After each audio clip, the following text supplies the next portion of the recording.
This is the web transcription service of the Royal Canadian Military Institute. Our spring 2019 season kicked off on January the 9th with a presentation to Military History Night by longtime RCMI member and amateur historian Tony Partington on a defense policy for the Canadas, 1825. And now a warm welcome, and Tony, the floor is yours.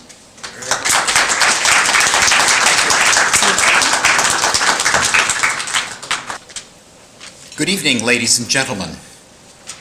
This talk will outline British and Canadian strategy developed in the 2 decades following the War of 1812 to deter and defend against any American invasion of the northern colonies.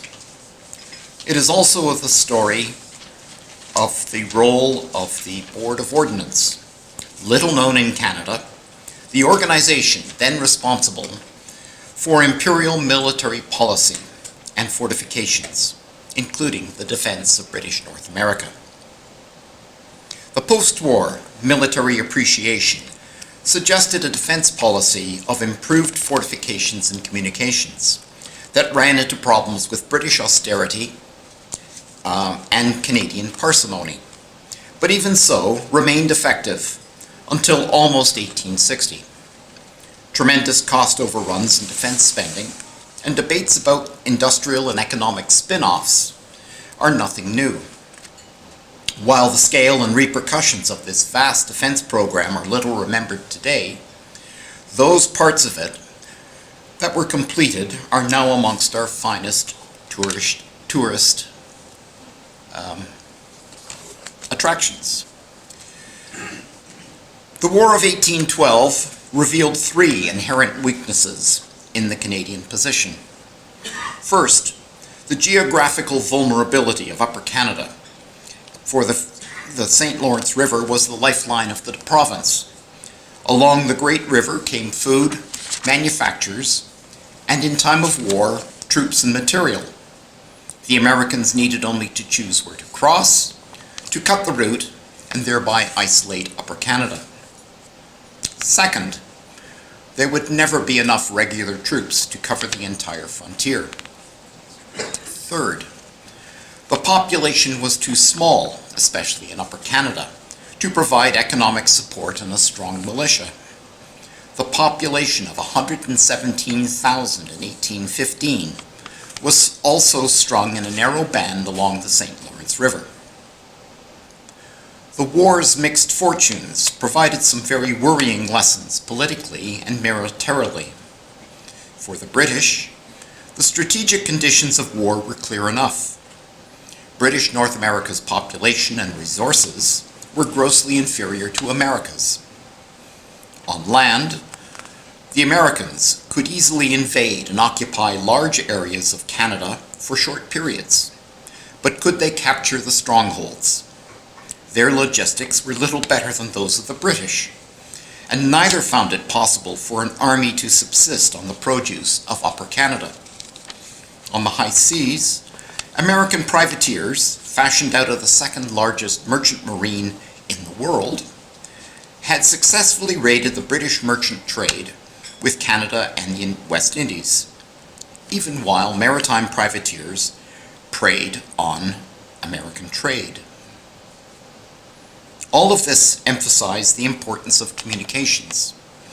Britain had the naval strength to ultimately protect its maritime trade, blockade the enemy, and harass its coastal cities. But even Great Britain could not conquer the United States. There was also Britain's growing trade with America that it did not wish to lose. Since the end of the War of Independence, British policy had balanced its political responsibilities to the Canadian colonies with the economic opportunities of the neighboring American Republic. The Americans began improving their access to the Great Lakes in 1817 with the Erie Canal to Buffalo, side branches to Lake Champlain in 1819, and Oswego in 1828 shifted the trade and military balance substantially in their favor. What could Canada do to defend themselves? The Smyth Report. An appreciation of the lessons learned in the war and an outline of what to do about them was drafted by Lieutenant Colonel Sir John Harvey and given to the Governor General and Commander of Forces, the Duke of Richmond, in 1819. Lieutenant Colonel Harvey had distinguished himself with General Vincent at the Battle of Stony Creek in 1813 and knew well the problems of the campaign. The Duke of Richmond similarly had excellent military credentials. He had been the commander of the Allied rearguard in Brussels at the Battle of Waterloo and was a trusted friend of the Duke of Wellington, who was now the Master General of the Ordnance, responsible for the permanent defenses of the Empire. The Duke of Richmond inspected and assessed the provinces personally. He sent his appreciation to Wellington in 1819, generally approving of Harvey's plan of defense. Wellington replied with encouraging comments to Lord Dalhousie, the new Governor-General. As the military balance shifted in the early 1820s because of the Erie Canal, and with knowledge of the probable plan of attack, Wellington instructed Major General Sir James Carmichael Smyth, his chief engineer during the late war, to recommend the fortifications and manpower together with a costing in February of 1825, using his comments on the military appreciation of 1819 as its base. The Smyth Report was submitted in September of 1825 and was followed by a more detailed report in February of 1826 that projected a total cost of £1,646,218.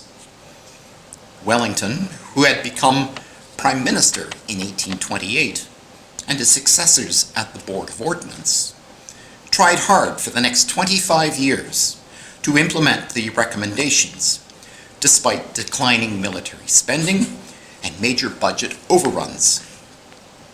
The financial problems at the Ordnance, mainly in the Canadas, led to its complete reorganization within a new War Office in 1848.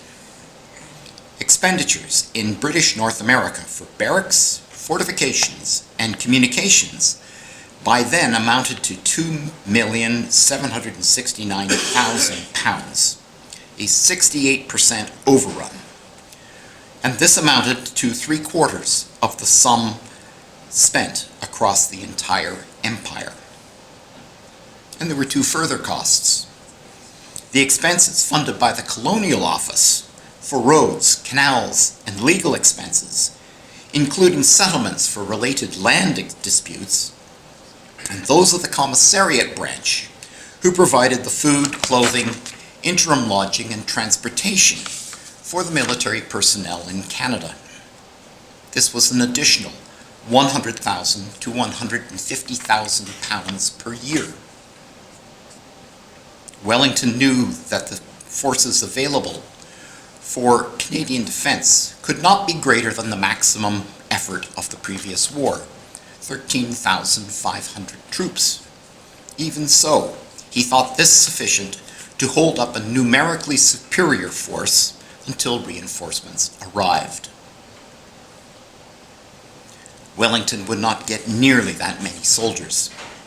Instead of 2 corps of 5,000 men each in the field, and a total garrison of 13,500 soldiers in the Canadas, there were on the eve of the rebellions in 1837 only about 5,000 soldiers in British North America. Instead of an organized and properly trained force of 40,000 militia, there was, by 1840, merely a vast paper force of nearly 250,000 sedentary militia between the ages of 18 and 60. In 1829, those up to 40 had been separated into an active militia, but even this remained totally untrained, being required to muster only once a year. To cap the situation off, the naval force on the Great Lakes had entirely disappeared in 1834. While implementation proceeded slowly as funds permitted, and never came close to Smyth's entire plan. The fortifications, roads, and canals did greatly improve the military potential of the colonies. There was also a consensus on the general strategy. First, operations on the frontier must be defensive and designed to resist, dissipate, and defeat an invasion. The prospective plan resembled a holding operation, with forts and posts to hold off or delay the enemy on his principal lines of attack, falling back if necessary upon the bastions, protecting the communications with Britain. Only by building fortifications could Canada stand a chance of survival. Fortifications enable an inferior force to resist a greatly superior one, until help arrives and allows the use of inferior troops to contribute. The Canadian frontier was open to large-scale attack in roughly 3 areas. From Lake Champlain down the Richelieu River to either Quebec or Montreal, from Lake Ontario upon Kingston, and generally upon the Niagara frontier. The start of all American attacks was their major arsenal at Albany.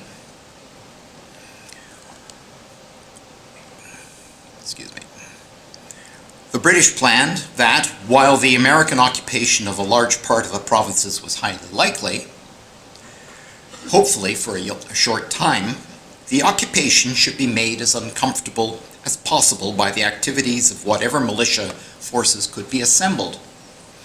The main defensive effort would therefore be the defense of 5 fortresses, being Halifax, Quebec, Montreal, Kingston, and Niagara. With regular troops successfully holding these bastions, and with militia raids harassing their flank and rear, the Americans could never consolidate their grip on the provinces. The British could always look forward to large reinforcements in the spring when the thaw once more opened communications to Quebec. The question of timing was all important. Winter could probably help the Americans because it was shorter for them and prevented reinforcement by the British. But it would also prevent any lengthy siege operations by the Americans overcoming the massive fortifications planned. The best conceptual chance, therefore, was an American strike in late winter or early spring, completing their campaign before British reinforcements could arrive. Communications and reinforcement relied on water transportation. There was no road to Lower Canada from the Maritimes, as you can see. The single road between Quebec and Amherstburg was 700 miles long and most useful in the winter. During spring and summer, the British position was much better. The comparative invulnerability of Halifax, by way of a presumed naval superiority, and the impracticability of a major land attack across the trackless woodlands of Maine and New Brunswick, ensured British command of the St. Lawrence to Quebec, but no further. A more secure line of communication was needed from Montreal to Kingston and the Upper Lakes. While the British military dreamed of arming civilian steamboats to create an ad hoc navy, contrary to the diplomatic stance well into the 1860s, Rush-Bagot Treaty or not, the Americans had the same ideas and controlled 3/4 of the Great Lakes shipping traffic. After 1815, the Royal Navy conceded that it could not gain naval superiority upstream of Montreal. This very depressing situation for the British was matched by a similar but different situation for the Americans, a situation that, for a time, balanced the weakness in the Canadas. The War of 1812 clearly demonstrated the vulnerability of the American coastal cities to raids by the Royal Navy. In the war, Baltimore and New Orleans had miraculously escaped destruction, but Washington not. And Smyth thought that New York should share its fate in the next war. This the Americans well knew, as an official report of 1840 made clear that their great cities held their main naval depots and harbors. The Great Fire in New York City in 1835 caused property damage amounting to $17 million, roughly equivalent to the 20-year expenditure of the Board of Ordnance in Canada, although the fire was limited to a small part of the city by the fire brigades. In a war, without any fire protection, the damage from an intentional fire would be much greater. As a consequence, the Americans spent vast sums building fortifications along the Atlantic seaboard and Gulf Coast. At the end of 1837, these fortifications were described as incomplete, unfinished, and unarmed, and all in need of extensive and costly repairs. Nor were there troops to man them.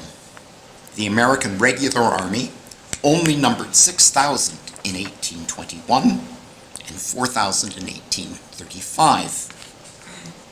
America's latent strength was in its state militias, whereas Canada's strength was in its British regulars. All this was to start changing in 1853 with the Crimean War, with the obvious shortage of British troops, and particularly with the American Civil War in 1861, where the Union found both the men and the money to build a navy equal to the British and a regular army of 1 million men greater than the British Army.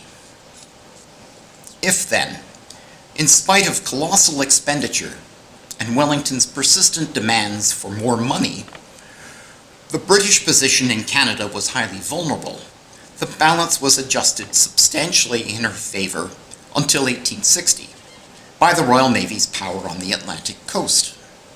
Success by either party was not certain, and the possibility of another stalemate, as in 1814, probably prevented conflict. Both parties preferred to pursue their respective political and economic policies while trying to maintain deterrence.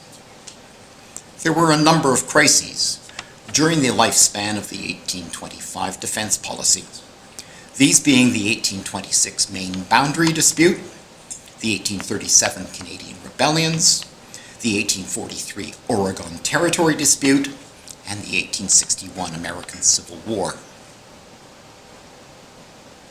Let's look in detail at the Smyth Report recommendations. The Maritimes. Overall, the 1825 budget held. Halifax was the cornerstone of Canadian defense and British defense policy in the North Atlantic. The citadel at Halifax, together with a number of subsidiary forts and batteries intended to protect the naval dockyard, was to be rebuilt at a cost of £206,000.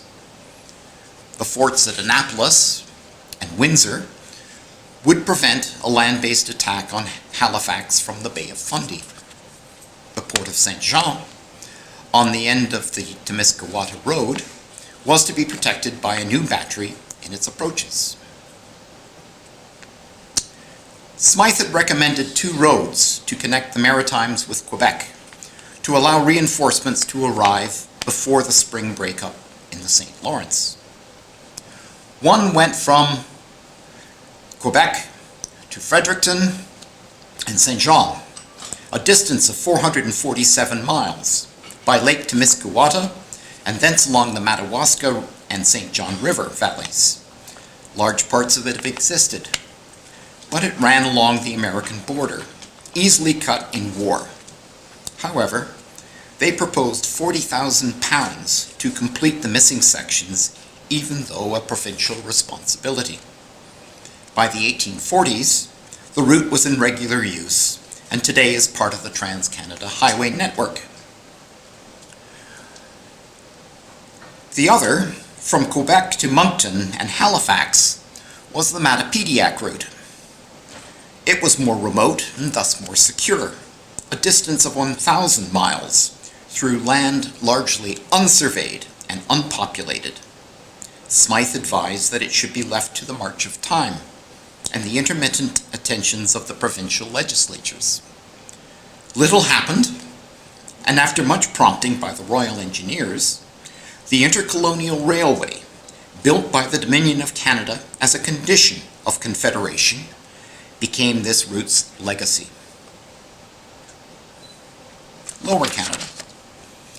Here the indecision as to how best repel an attack down the Richelieu River is reflected in the expense overruns.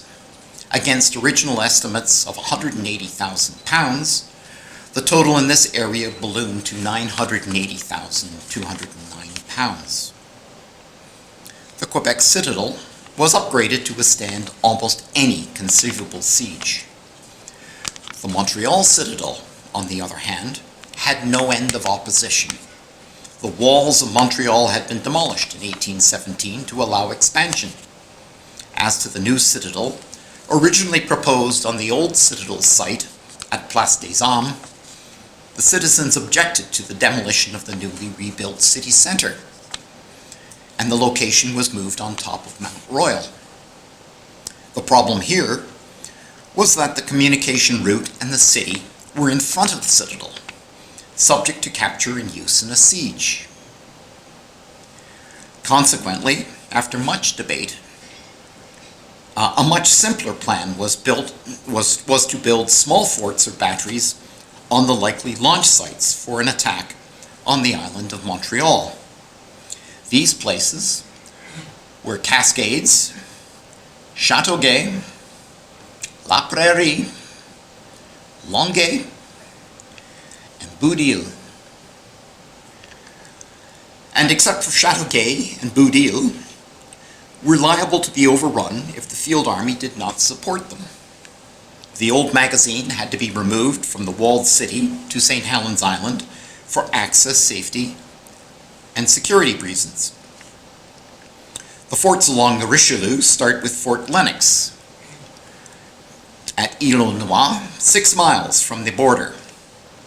Smyth planned minor improvements, but Wellington disagreed, and a major reconstruction to bring it up to date was implemented. The fort at Saint-Jean, where substantial improvements were also made, protected the place where an attacking force declared whether it was after Montreal or Quebec.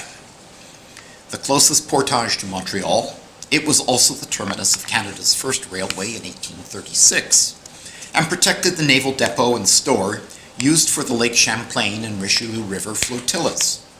Saint-Jean is still a major military facility.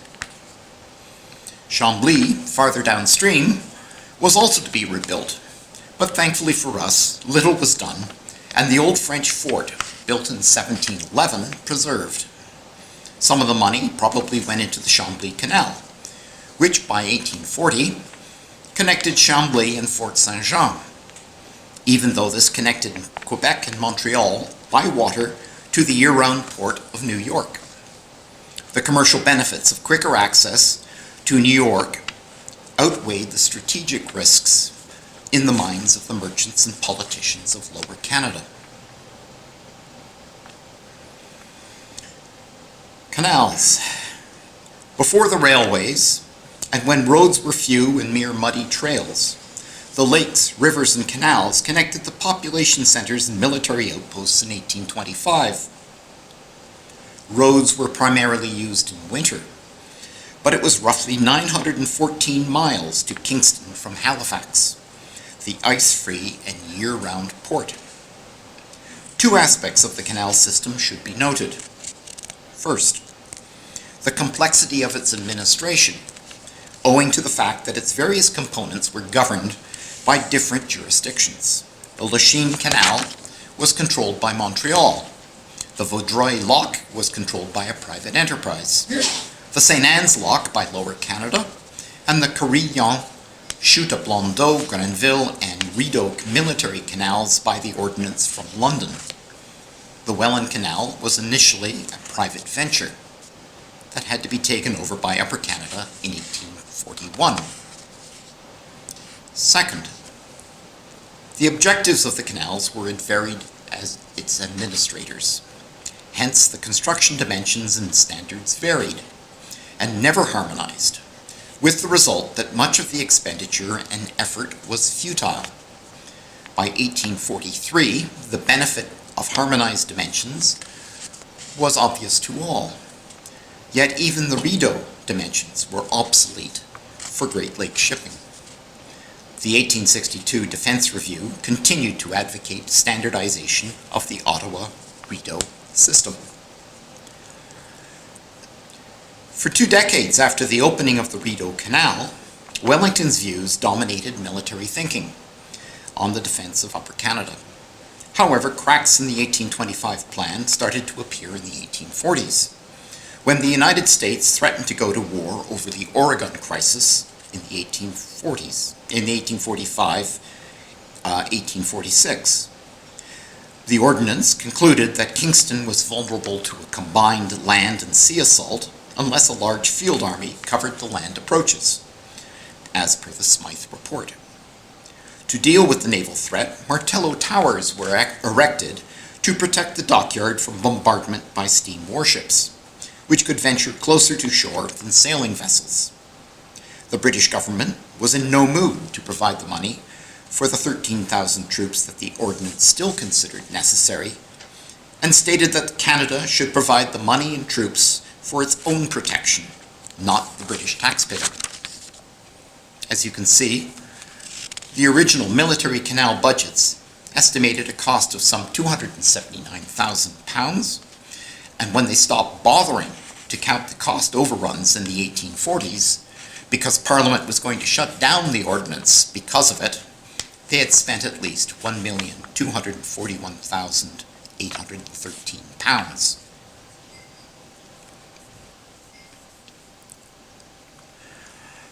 Just some pretty shots of canals. The Niagara Canal. The Niagara Peninsula was sparsely settled away from the old portage route along the Niagara River. You can imagine the competition for the route of the Niagara Canal, for growth along it would be assured. Smyth considered the location of the Welland Canal too close to the border, and, like Wellington, the Niagara Fortress essential to its security in war. The Royal Navy wanted the canal to start in Hamilton and terminate at the Grand River at its revised depot at Caledonia. However, the Welland Canal Company, having obtained its financing from New York faster than its competitors, had already started work. Of more academic interest were the various studies for a canal to solve the basic strategic problem of the vulnerability of the St. Lawrence communications. The First Nations provided sufficient knowledge of the rivers and lakes north of the settled areas of Upper Canada to suggest that a canal route could be found. A pet project of the Duke of Wellington from 1819 into the 1830s and beyond, and the Royal Engineers tried their hardest to please the great man. The engineers had another crack at it in the war scare of 1863, with Ontario and Canada continuing the quest until World War I. In all, some 10 expeditions searched for a solution. Even Lieutenant Colonel John By had a go at finding a route in 1829. For Upper Canada, a settlement plan of Napoleonic War veterans was a solution to both additional trained militia manpower and economic capacity to support military operations. Implemented in the 1830s, the results of this plan balanced the population of Upper and Lower Canada by 1848. By 1832, the ordinance was in trouble with Parliament for unapproved spending, especially on the Rideau Canal, and money became very tight. Economies in the plan were necessary, and sales of the ordinance's extensive property holdings in Upper Canada were were necessary to finance what little construction was immediately required. Here, the legislature and municipalities balked at the purchase of same, requesting that the land be donated and that the funding of fortifications was a British responsibility. To compound the problem, the tolls on the canals were considered too high, and canal revenue suffered. The Upper Canada projects, scheduled later in the plan, therefore were sacrificed in order to fund the cost overruns to protect Kingston and Montreal. Wellington considered Kingston critical to the defense of Montreal and Quebec. The location of the Welland Canal reinforced Wellington's demands for a substantial fortress in the Niagara Peninsula, long after it was obvious that there was no money for it. You can see how central and dominant a position it held relative to the border and the Welland Canal. The location in Fonthill, able to see the beacons of Niagara-on-the-Lake, Chippewa, and Fort Erie, is the present site of Lookout Point Golf Club. York also paid a price. York had a large harbor, the best in the west end of the lake. You can see the size of the military reserve.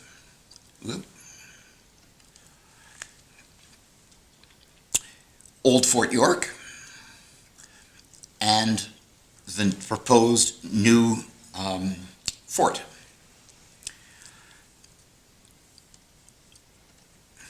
Smyth and Wellington disagreed with Simcoe's choice of York as the capital, both preferring Kingston. Originally a more substantial earth and stone fort, work was delayed until after the rebellions of 1836 and 1837, and even then reduced to a stone barracks behind a wood picket fence, little better than the old Fort York.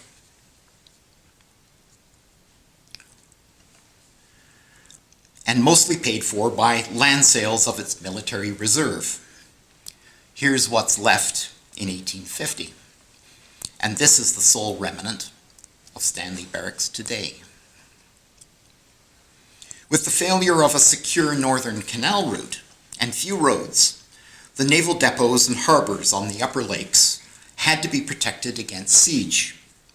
The likely inability of the Royal Navy or Provincial Marine to move vessels in wartime from point to point in the Canadas forced them to maintain 3 inland naval squadrons and 4 naval depots on the Richelieu River, Lakes Ontario, Erie, and Georgian Bay.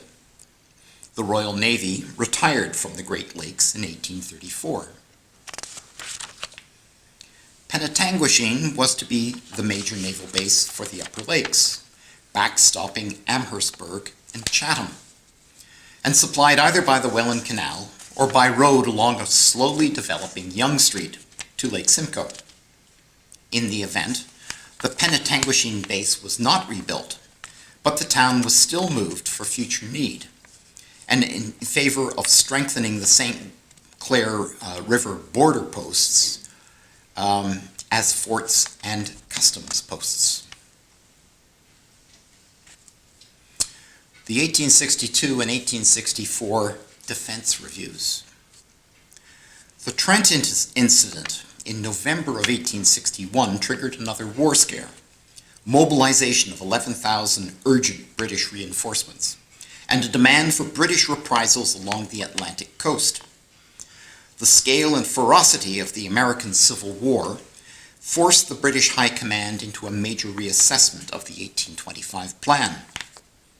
Made more difficult as Britain was in recession, barely dealing with a perceived French aggression at home, and with no resources to respond to an American attack.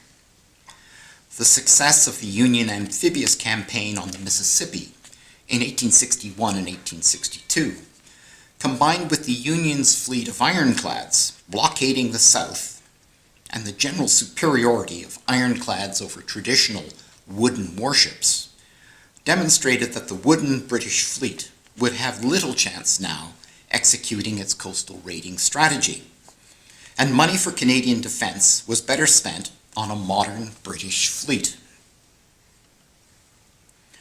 The 1862 Defence Review determined that U.S. forces could now land along the north shore of Lake Erie, the shores of Lake Huron, Georgian Bay, in addition to the now 4 major land approaches to Upper and Lower Canada.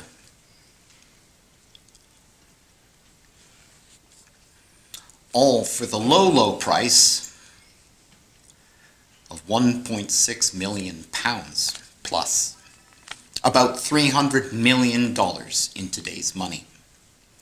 The proposal was for the Canadians to finance and man the necessary fortifications, while the Royal Navy would have to re-establish itself on the Great Lakes, relocate all its previous bases, build and stock coaling stations with them, prefabricate, store, then assemble, and man in a hurry a Great Lakes ironclad fleet that would comply with the Rush-Bagot Treaty until war was declared.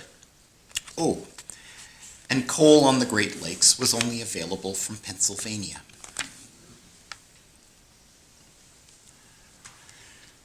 As you can see, the requirements were virtually impossible to achieve in the circumstances, and nothing was done. The mind boggles at the concept and cost of a canal through Lakes Nipissing and the French River for secure communications to the Upper Lakes, and a new naval depot at Calshot Bay. That canal, expected to cost another £2.4 million, was supposedly a commercially viable venture to capture the traffic of grain from the American Midwest and direct it through Montreal to overseas. The Union, deeply suspicious of British collusion with the Confederacy, served notice to terminate the reciprocity and Rush-Bagot treaties in 1864.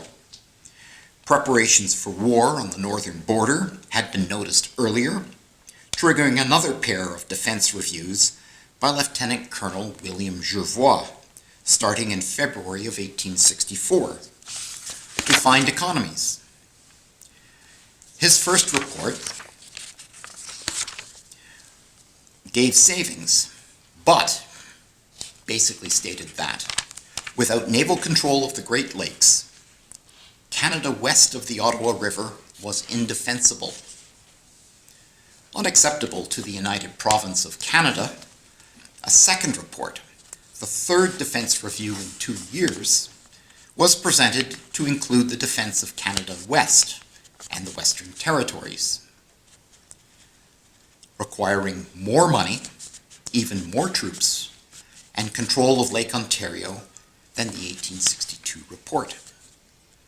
The province offered to fund more fortifications for $500,000, and particularly the militia necessary to create a field army to the tune of $1 million. This offer lapsed as the province couldn't bring itself to implement it.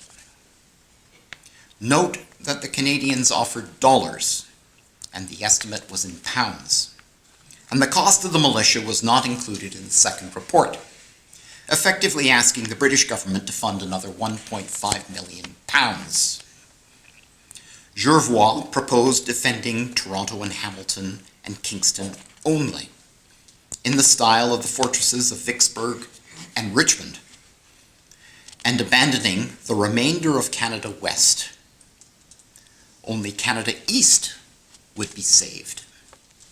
You can understand now a major factor in the constitutional crisis of June 1864 for the United Province of Canada.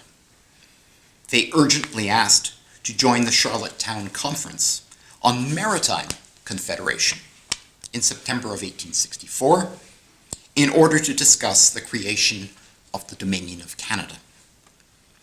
Thankfully, the Americans were exhausted by the Civil War, more interested in connecting the East Coast to California by rail, and couldn't be bothered to take advantage of the situation.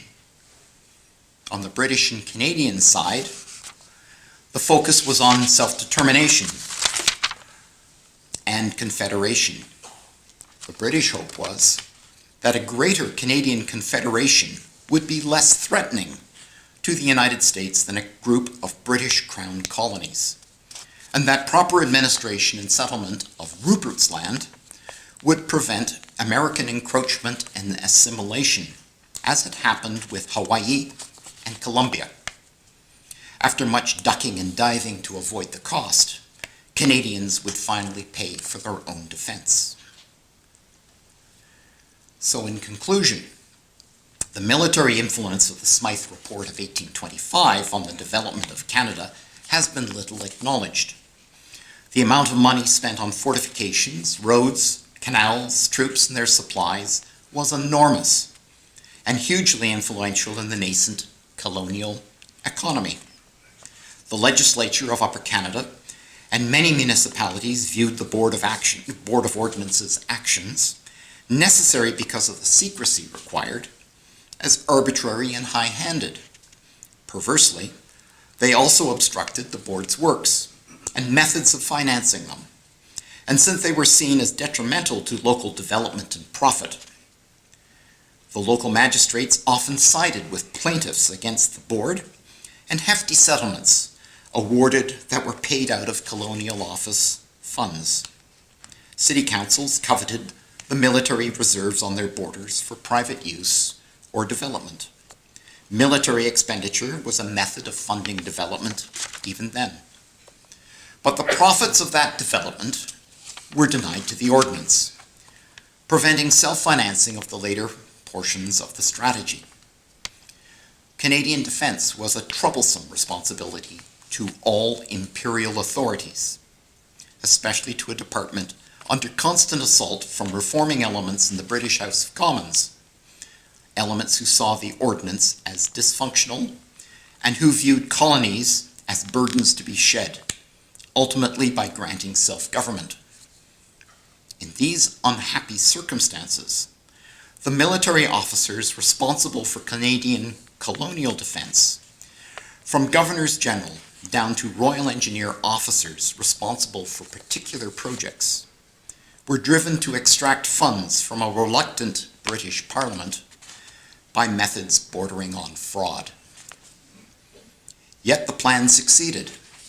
The legacy of the Smyth Report of 1825 on the defense of British North America is the creation of the Dominion of Canada itself. And as a bonus, we have an inheritance of many charming and valuable tourist attractions, each telling a part of this overall strategy. Thank you. Any questions?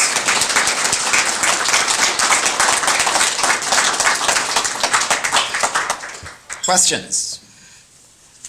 Sono. This role is given the role that the natives played in the War of 1812. What was their function in any of this, if anything? Very minimal. The European settlement basically eliminated the need to rely on the First Nations after the War of 1814. Up until then, there were more First Nations than there were European settlers. Once they started bringing in the Napoleonic War veterans, settlement of Canada West, all that sort of stuff in Upper Canada, they didn't really need the First Nations, and their importance dropped off immensely. Tied with that was the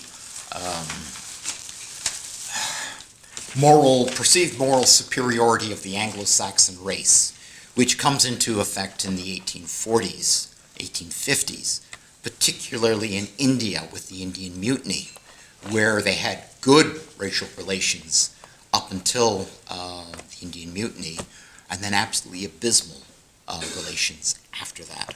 Same thing happened in Canada. Any other questions? Oh, I thought there would be more Canadian history buffs here. Fraser.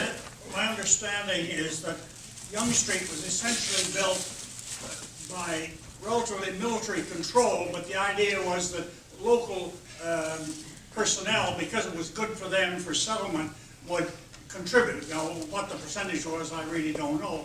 did that apply to the canals as well? Did they try to sell the idea? You had a couple of things that was sort of joint, but that was pretty rare.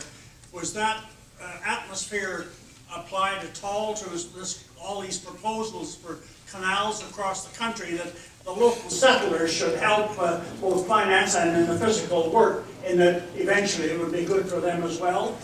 No, it wasn't that way at all. Yonge Street was basically laid out by the Queen's Rangers, and it was the obligation of people that were picking up land grants along the Yonge Street that they had to improve the alignment of what was basically a track. For the canals, it was a much more sophisticated and much more mature problem, requiring much more engineering expertise, and it was basically either Royal Engineers, Royal Staff Corps, or contractors that were doing the fairly. No reliance on locals. No, well, they provided the odd bit of manual labor, but nothing major. Yes, ma'am. Well, you have the Burlington Canal, which came first. Beg your pardon? Burlington Canal became first before the Welland. The Welland Canal was the original Welland Canal, was built by the Erie Canal engineers after Yes. the Erie Canal was finished. And that was really set up to provide a consistent supply of water for the millers in the Thorold, St. Catharines, Niagara area. Correct. But the Royal Navy, the canal that the Royal Navy cut through the Hamilton Spit into Hamilton Bay was meant to be the water approach to the redoubt at what was to become Hamilton in the Jervois report. There, and you can still see the embankments and the military fortifications in the cemetery and at Dundurn Castle. You see, I always love that story, that during the War of 1812, the Americans were pushing against the British naval forces, and suddenly the British naval forces disappeared. The Americans said, where did the ships go? They didn't realize it was the Burlington Canal. Oh, well, they could get in, yes, okay, I'll accept that, yep. Yep. But that was the reason that eventually the Burlington Canal was opened up, and that was by an American from Albany, New York. And Well, he was a citizen, not military. yes, but there were a bunch of other military officers that got involved in that as well. I won't argue with you too much on that because, I'm not too sure. Any other questions? Jim? Yeah, Tony, so you talked about specifically the issue of Canadian defense, which seemed to be under the purview of the Master General of the Ordnance. Is there any evidence that either the Royal Navy or the British Parliament or any Secretary of State of the British government ever paid any attention to this idea as well, particularly in a broader imperial context? Or was it strictly something that was the Master General of the Ordnance, sort of a local problem he had to deal with? No, the Master General of the Ordnance had to put in budgetary requisitions to Parliament and to Treasury. So it was a cabinet level plan, well known in top secret circles. And it was sort of generally run by London. And they coordinated all 6 or 7 colonies of Canada, or of British North America, pardon me, Newfoundland, Nova Scotia, PEI, New Brunswick, Canada West, Canada East, Rupert's Land, Columbia, which is now British Columbia, and Vancouver Island. And of course the Oregon Territory dispute, that's the American terminology, which most of us know it by, but it was actually the Columbia District, where it was awarded to Hudson's Bay Company. It was an inheritance from the Northwest Company in 1821, when they absorbed the Northwest Company. And when gold was discovered in 1858, the American gold miners attempted to do what they had done in the Oregon Territory by causing a great big stir and demanding that American laws and ways of doing things should be implemented. Hudson's Bay Company was totally incapable of enforcing British laws on the area, and London had to send the Royal Engineers and a military force to the Columbia District to calm things down. And they had, of course, they had the same problem in southern Alberta and Saskatchewan in the 1870s, when you had all the whiskey traders going in there. Now, the Louisiana Purchase was all the Mississippi and the Missouri. That happened to go north of the 49th parallel. And so all the American guys sort of knew, hey, it's part of the Louisiana Purchase. It's all fair game. It's U.S. territory. It was actually in Canadian territory. And they had to send the Northwest Mounted Police, send out the Northwest Mounted Police to sort out the American settlers who were doing the typical American settlement procedure in vacant land. Now, of course, if I can throw another little gem into this one, nobody knew where the borders were. It sort of follows on to this because, you know, who can tell where the 49th parallel is or any of the other arbitrary borders? If it's on one side of a river or another, everyone understands that. The Americans in upstate New York in the 1820s built a fortress in Canada. They had no idea where the border was, and they built it 1.5 miles inside Canada until someone, you know, where the Brits were at this stage of the game, I have no idea, but no one seemed to notice that they'd spent a year and a bit building a fortress in Canada. And the Canadians or the Brits came down and sort of said, "Oi, what are you doing here? You're nowhere near the border." And they had to demolish an American fortress in Canada. And they eventually built it at Rouse's Point. And that fort in Canada was called Fort Blunder.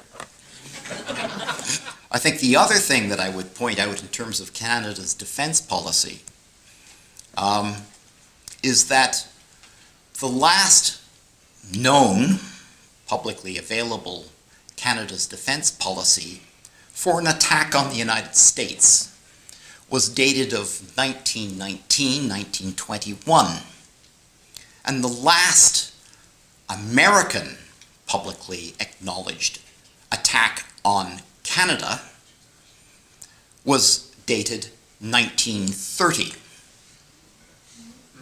So we all think we live in this lovey-dovey existence, but mutual suspicion has gone on a long time.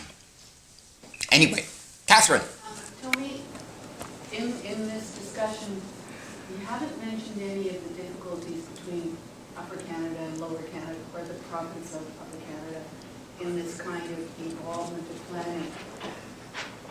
What kind of internecine politics were going on? Because there was a lot of internecine. Oh, there were loads of I referred very obliquely to the constitutional crisis of 1864.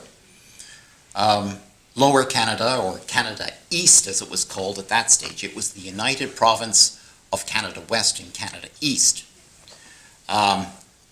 What we now know as Quebec obviously had a large Roman Catholic and French-speaking population, and it was very self-centered, had been for centuries, etc.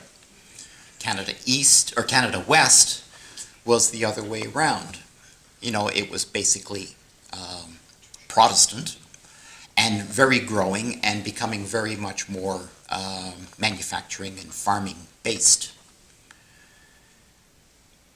the government of Upper Canada, or Ontario, I'm sorry because they keep changing the names all the time, and they had this problem with trying to get a balance between, you've got Canada West and Canada East. Canada East, just like what happened 20 or 25 years ago, is declining in power. Canada West is growing in power, and you have this, we should be controlling things, no, we should be controlling things. And the defense studies are basically saying Canada East is going to survive and be defended and paid for by Canada West, and Canada West will be sacrificed.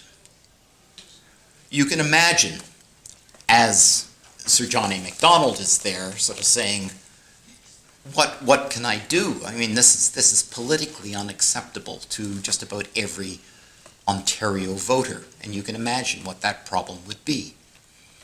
And so consequently, to try and get a greater balance and to syndicate the cost of these defenses and double the amount of manpower availability, and cut the tax demand in half, that we should incorporate the Maritimes, hence the railway, which would boost interprovincial trade between Upper and Lower Canada and the Maritimes. And that then becomes the basis for the incorporation of British Columbia and the Transcontinental Railway, using that same formula another 10 or 15 years later. I could go on and on and on. This has been another in our series of webcasts produced by the Royal Canadian Military Institute in Toronto as a public educational service. You can find news of upcoming events and links to our webcast archives at www.rcmi.org. On behalf of the RCMI, this is Eric Morse saying goodbye for now, and thank you for joining us.